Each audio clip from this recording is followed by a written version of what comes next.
Some of you who are older remember a time where you turn the TV on and you see commercials for cigarettes, and even it wasn't that long ago, you see billboards in our neighborhoods for Cool and for these menthol cigarettes. And the whole idea of Cool is and that was a brand, Cool, Kool, was that it was a menthol cigarette.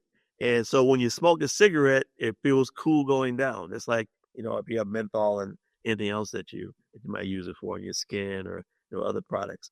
Um, but because of that, that menthol, that cool sensation you get, you're more likely to breathe deeply, inhale when you smoke a cigarette.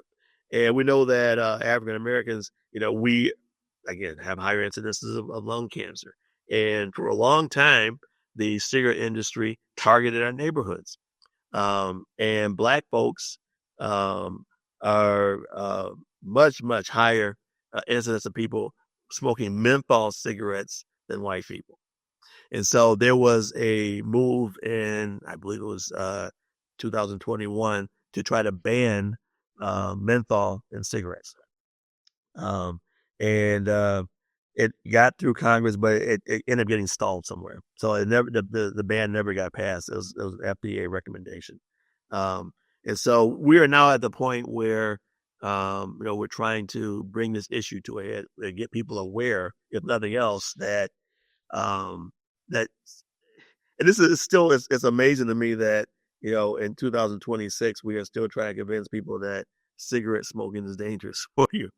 Um, but cigarettes kill. Cigarettes, and it's not necessarily the nicotine in the cigarettes. It's the other things in there, the carcinogens, the things that burn, the tar, the other carcinogens in the carcinogens meaning cancer causing chemicals that are causing cancer. And so, as we talk to young people, um, there's a whole. I was talking to my son about this earlier.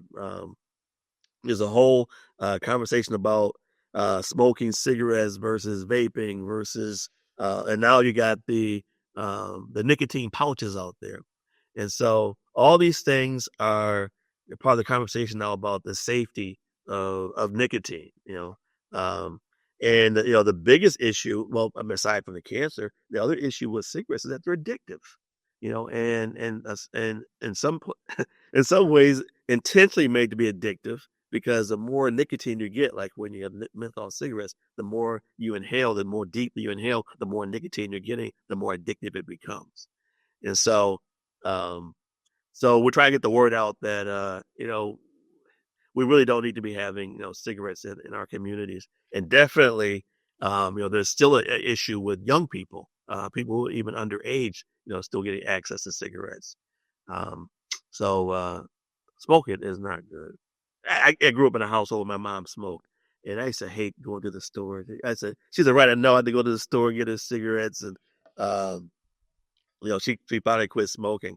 But it's a hard habit to quit. I mean, and even people that are motivated to quit, who want to quit, it's hard for them to quit. So, I'm always shocked when I hear a young person who's picking up cigarettes because the first thing you smoke a cigarette, usually that first experience is terrible. You cough, you're sick, but we keep doing it until you start to like it and then you get addicted to it.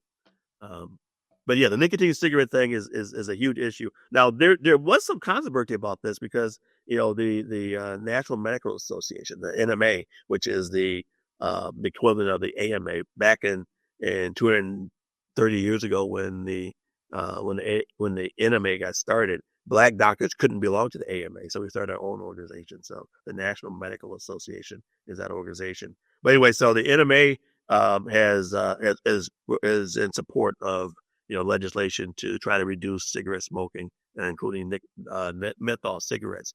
But there was some controversy, and some people thinking that it was going to cause the regulators to over police black communities because again that's what the menthol cigarettes are. Um, so there's some controversy in that end, but overall, I think most people agree that that cigarettes, nicotine or otherwise, are not good for our communities.